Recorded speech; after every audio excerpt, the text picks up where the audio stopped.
黑白色调，柜内有耳机、扬声器等各式产品。美国知名的音响品牌看好台南的消费市场，进驻到大圆柏。那我们 BOSS 认为，顶级的音响希望在好的一个地方。那圆柏又是一个好的位置，满足不同消费需求。店内有家庭娱乐系统以及独立的视听空间，强化顾客的体验效果，可以让客人来体验完整的音响。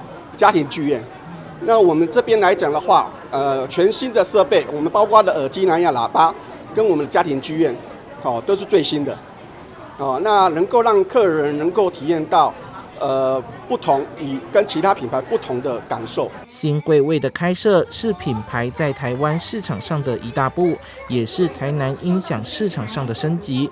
开幕期间，为了回馈消费者，只要网络打卡留下评论，就有100元商品卡，同时购买商品就送指定好礼。